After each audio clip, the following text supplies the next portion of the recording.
Documentaries, DVDs and Blu-rays produced by WWE are known to sometimes exaggerate certain situations or embellish things to make the subject matter a little more interesting, or sometimes truths can get stretched so much that the information available just becomes flat out lies. Fans can sometimes get a WWE version of events as the company rewrites history to suit themselves, but generally speaking, the documentaries put out by WWE try to place the company and their history of superstars in a good light. Sometimes fans can see through it, and sometimes fans run with a retold narrative for years and years. One DVD, though, released in 2005, went in the complete opposite direction. The self-destruction of the Ultimate Warrior has been described as a hit piece by the WWE that didn't necessarily deconstruct the Ultimate Warrior, but it deconstructed the man playing the character, Jim Hellwig. Once upon a time, the WWF presented the Ultimate Warrior as the company's top babyface. He headlined Wrestlemania, he won the WWF Championship, he sold a ton of merchandise, and he once captivated viewers young and old with his eccentric character and no-nonsense ring style.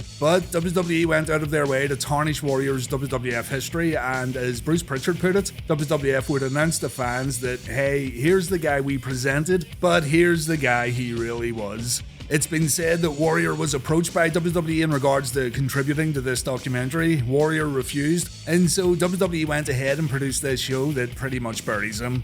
Before going on, I know people are split when it comes to the Ultimate Warrior, and that means people will also be split about this DVD release. The self-destruction of the Ultimate Warrior is interesting when it comes to Warrior detractors, because on one hand, you've got a guy that had a few questionable takes, to say the least, but on the other hand, you've got the company he worked for and the company he made money for getting a little petty by releasing this DVD. Either way, the plan today is just to watch the DVD again and take a look at some of the more interesting aspects of the show, and you can make your own mind up.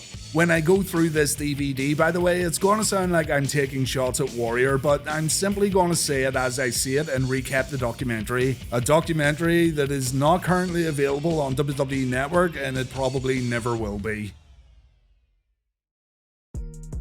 The DVD opens up like any typical WWE documentary of the time, with highlights accompanied by the Warriors theme music, and you wouldn't think anything was amiss here. Our first talking head is Jim Ross. He says muscular physiques were getting in fashion during the 80s, and Hellwig was a head turner, as was his tag partner Steve Borden. Jerry Lawler says Hellwig and Borden were green as grass when they came to Memphis, but Lawler knew he'd be seeing both guys again down the road. Memphis, however, wasn't a suitable territory for these two because they still needed to learn their craft. Ross says Hellwig and Borden would become the Blade Runners, a rip-off of the Road Warriors. Ted DiBiase echoes what Lawler says. The Blade Runners looked great, but they were young and they were very, very green. This is nothing you wouldn't expect to hear in any WWE documentary, to be fair, and it's been well established that both Warrior and the Stinger needed to work on their in-ring abilities when they first broke in. Things are moving along very fast though. We're already at the Dingo Warrior in world class, and we immediately skip to Bruce Pritchard saying Warrior called WWF looking for a job.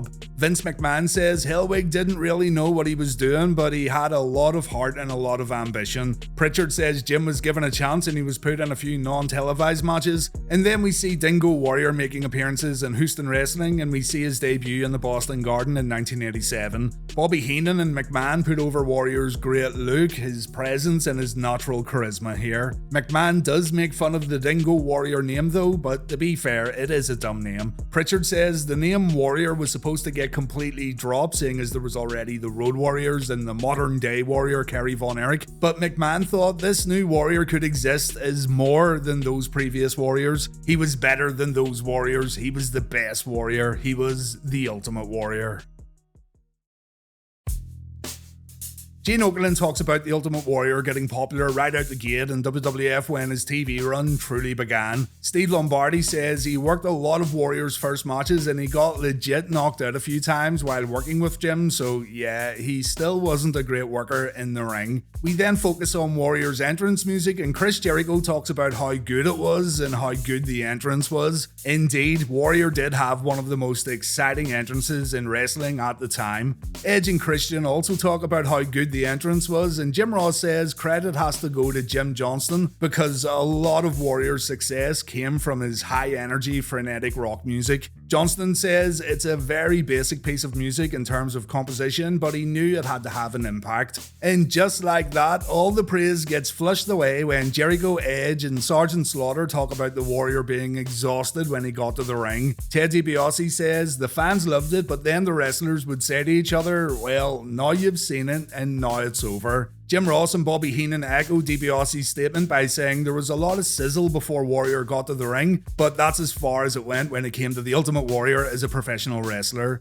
We move into the Hercules versus Warrior feud, and Ted DiBiase says neither man had any real wrestling ability, though Hercules was better. Still though, it was the blind leading the blind according to the $1 Million Man, and Warrior really needed someone to lead him in the ring. Ross keeps it simple and he says the Hercules matches were very hard to watch. The show then moves on to Heenan's Weasel suit. Bobby reminds fans that the Weasel suit made its debut in the AWA before revealing he wanted Hulk Hogan to be the one who puts him in the suit in WWF. McMahon though wanted the Warrior, so Heenan went along with it. Bobby says Warrior would never listen in the ring, he wouldn't slow down when told to do so, and everything was rushed. In short, Bobby Heenan did not like working with the Ultimate Warrior.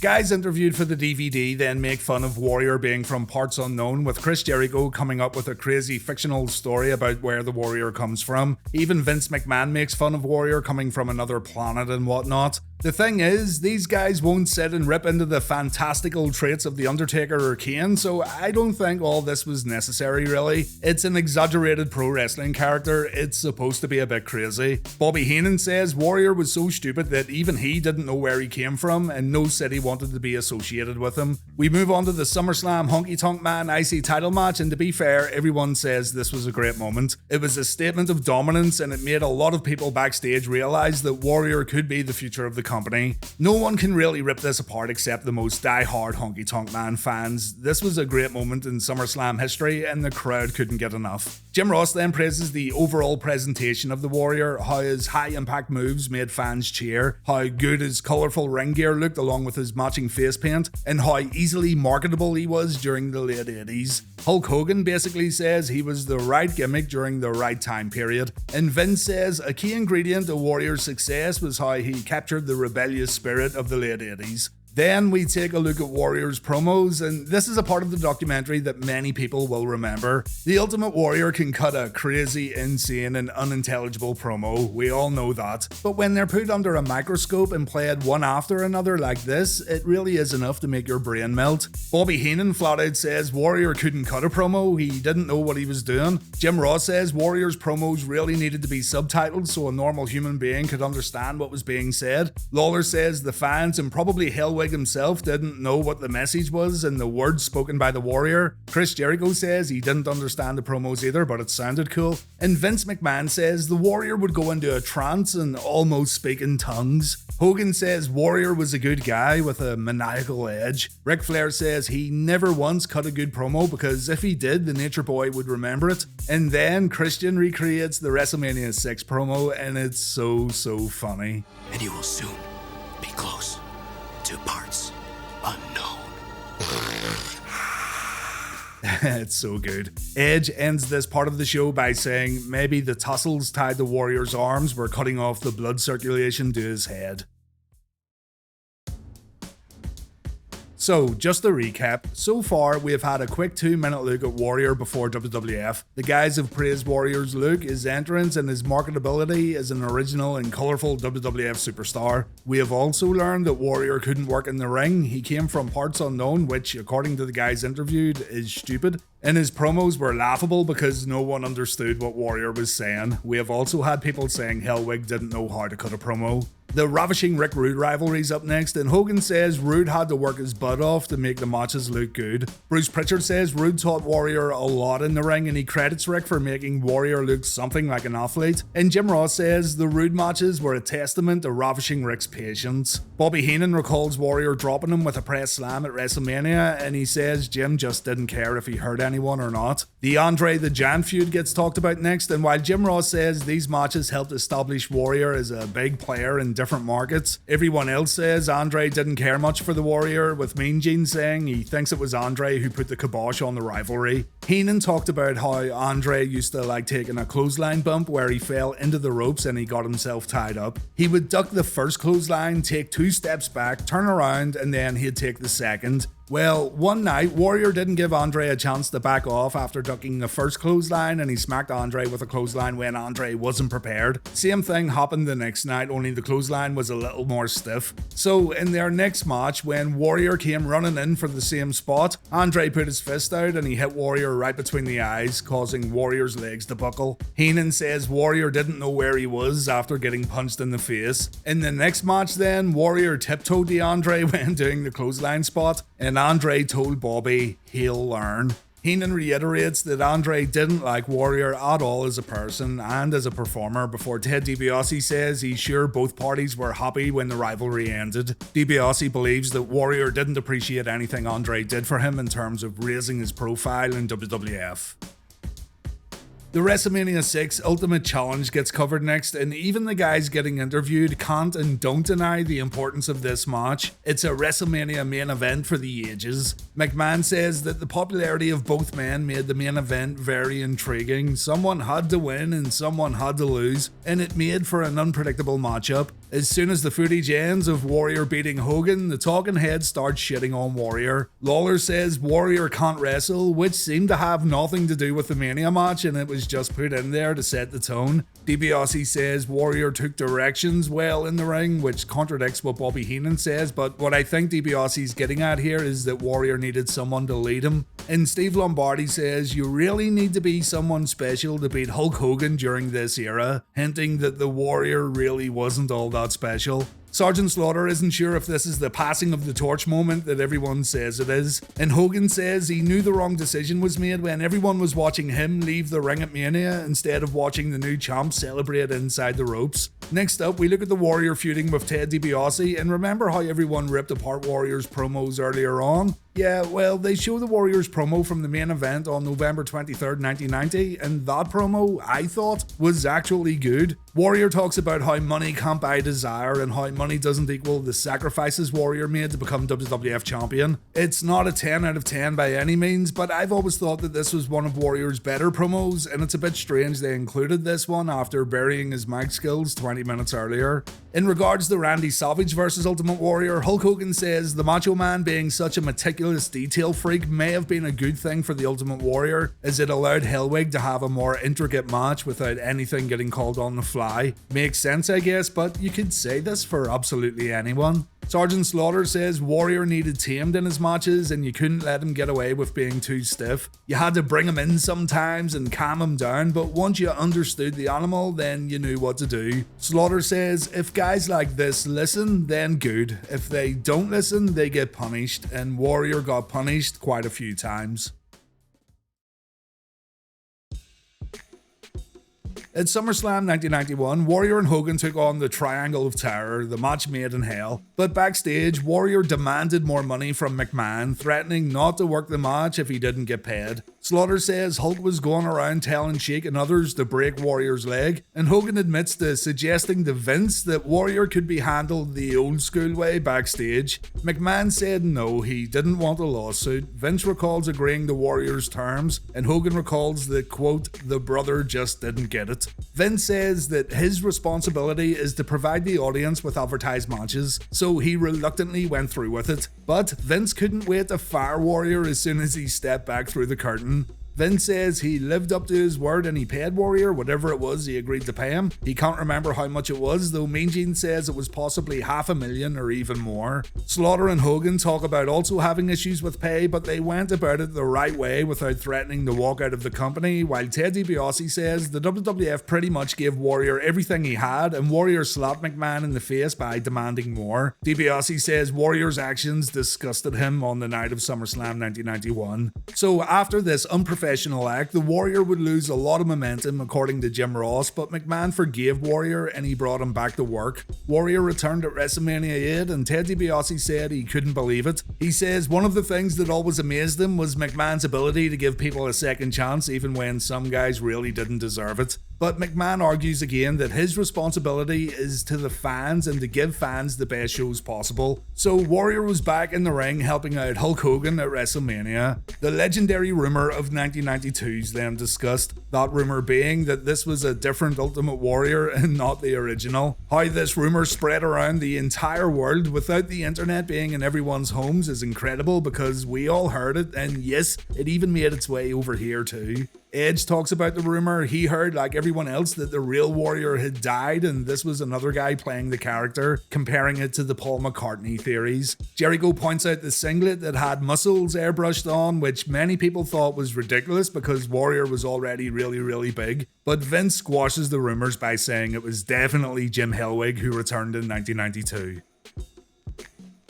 The infamous Papa Shango rivalry then gets highlighted. Mean Gene says the build-up was pretty good, but the matches were absolutely terrible. Jim Ross says Warrior had to lean into these more entertainment-based angles because he couldn't deliver in the ring. And McMahon curiously says that Warrior was shortcutting his way through WWF by taking part in these more time-consuming and elaborate storylines instead of learning his craft in the ring and becoming a better performer. The thing is, Vince, I'm pretty sure you're the one that booked this, you know what I mean? The random little insults come back next with Bobby Heenan saying Warrior had his own dressing room, as did Hogan, but Hogan would still let the boys come in and dress with him, whereas Warrior would not. Vince says there was a funny and generous side to Warrior that his peers didn't see. And the Brawler says that Warrior would come into buildings sometimes and not shake everyone's hand while complaining that he already shook everyone's hand the day before. I'm a bit 50-50 on that one. I was gonna say it's dumb to shake your co-workers' hands every single day, but I'm not a wrestler and I'm not the one trusting other people not to injure me every night of the week, so none of us can really comment on that.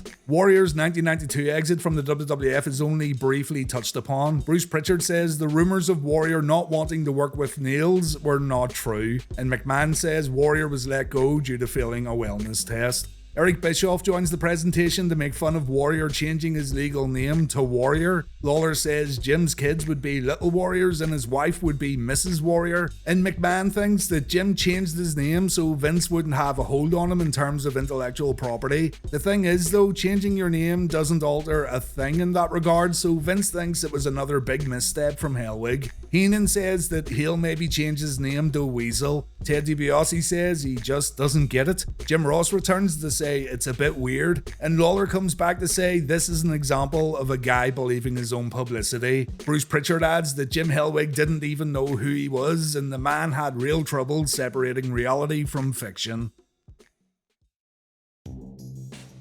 The 1996 return gets covered next, and McMahon says people would wonder why he keeps bringing this, quote, nutcase back, but again, McMahon thought it was the right thing for the audience, and he felt Warrior still had some juice left in him. Pritchard says the Warrior was an investment, a character WWF put a lot of money into over the years, so it made sense to try and get something out of it. But the other guys interviewed say that it just wasn't the same because those young fans had maybe moved on from before, or the fans who stuck around had started getting behind other wrestlers instead. The magic just wasn't there anymore. Pritchard says the Mania 12 squash match was put together to see if fans still wanted to see the Warrior and to judge his popularity in 1996. Triple H says he was the one chosen to have this Warrior return match, and Hunter says on the day of WrestleMania 12, he got to find out, quote, how much of a dickwad the Warrior really was. Triple H says he's one of the most unprofessional guys he's ever worked with. Triple H went to the ring and he did what he had to do to the best of his ability. Hunter looks back and he says on one hand it was great because it was his first WrestleMania and he went up against a legend of WrestleMania, but Hunter says on the other hand that same WrestleMania legend ruined the experience for him. Jerry Lawler talks about the episode of Raw where the King wanted to present Warrior with a framed painting and Warrior came out wearing a baseball cap. Jerry says Warrior never wore a cap before and it looked really out of place. The King thinks it took a lot of the impact out of the end of the promo and the scheduled King of the Ring match between the two.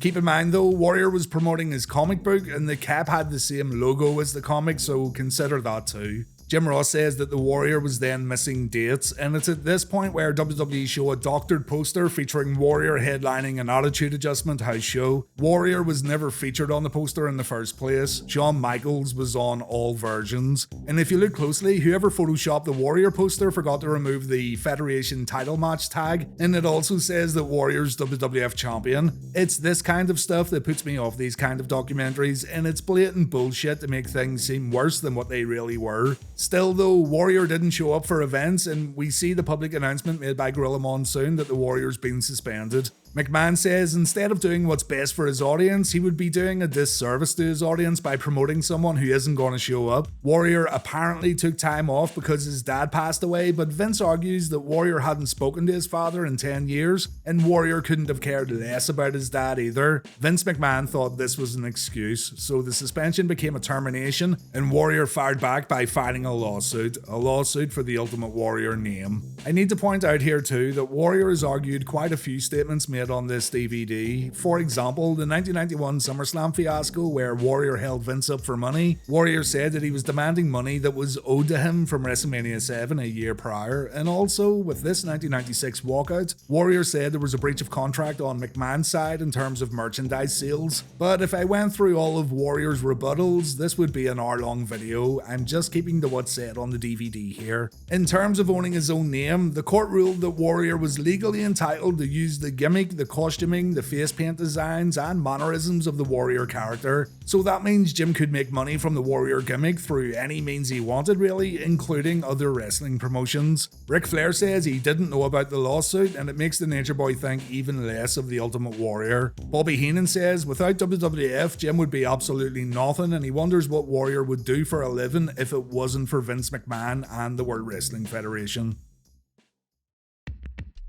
Hogan and Eric Bischoff admit that the Renegade character in WCW was a scam. It was a rip-off of the Ultimate Warrior. In 1998 though, the Ultimate Warrior showed up in WCW for his last run, and Bischoff thought it would be good for WCW, seeing as there was interest in established characters coming to TNT. Bischoff also says that Warrior's debut entrance on Nitro went over really well with fans and the reaction was good. He's not lying either, it came across really well on TV. Hogan says Warrior pulled off the ultimate no-no in his debut promo by saying Hogan's never beaten the Warrior, but again, I don't see the problem in that. And also, Warrior certainly wasn't the first nor the last to say that their upcoming opponent has never beaten them before, you know. Bischoff says Warrior rambled on for 10 minutes and he remembers Warrior going into business for himself and not shutting up. Hogan says Vince must have been laughing his ass off when he watched this, and Mean Gene says it was painful to sit through. We go to the brutal Halloween Havoc 1998 match, and Mean Gene says you're never going to make up for WrestleMania 6 by having another match in another company years down the road. We all know how bad this match was, and Bischoff agrees with the critics. He says it's awful too.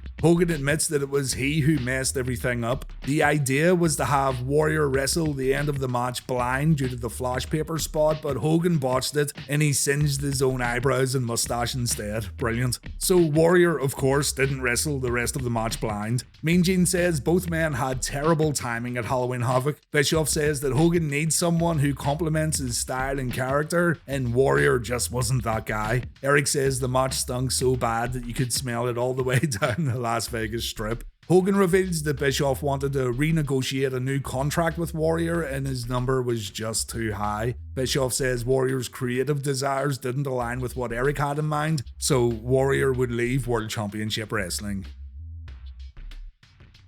The DVD wraps up with more insults pretty much. Mean Gene's surprised that Warrior speaks at colleges. Jim Ross says he'd love to attend one of Warrior's lectures just to see if Ross can now understand what he's talking about at this current stage in his life. And Eric Bischoff says that these speeches that Warrior gives are whack, and there's probably a lot of people leaving these lectures wondering what the hell they just listened to. Ted DiBiase says Warrior left a legacy in wrestling and it's not a good one. Bobby Heenan says Warrior's one of the very few men in the wrestling industry that absolutely nobody likes. No one wanted to be around him and no one wanted to work with him. Bischoff's closing statements on the Warrior is that the man portraying the character let his ego get in the way of being a true legend of the business. Ric Flair says Warrior was a flash in the pan before leaving his seat, and things get a little more complimentary when Vince says the fans will remember Warrior as someone with a lot of frenetic energy and someone who fans admired.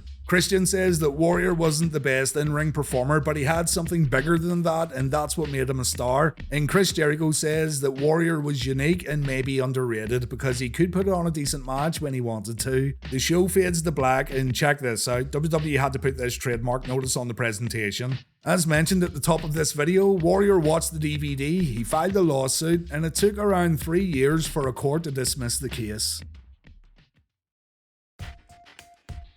So, what are your thoughts on the self-destruction of the Ultimate Warrior? Personally, I think the WWE were so hell-bent on showing Warrior in a bad light that they also presented themselves in a bad light. There's some pettiness here for sure, but the WWE also inadvertently shit all over their own history by saying the guy who headlined their shows and was a top draw for years was actually a horrible, unprofessional human being who no one wanted to work with. Think of a fan who's never watched Wrestlemania 6, but they watched this DVD beforehand. That's going to make that fan look at Hogan vs. Warrior in a complete different way, and maybe the match then loses the magic that made it so important. Others will say, yeah, Warrior deserved it and screw WWE too. No one cares about what these reprobates got up to in the 80s, and no one should be watching that old 80s and 90s Wild West WWF crap anyway. It's a tough one for sure, but there are times when you watch this where it feels like the guys getting interviewed are just rubbing more and more salt in the wounds, and the random cutaways, the random insults is kinda jarring at times. But let me know your thoughts in the comments.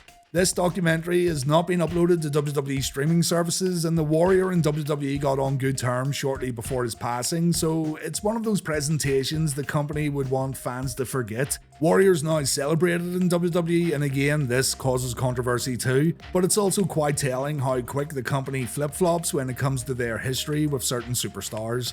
Thanks for watching everyone, and take care.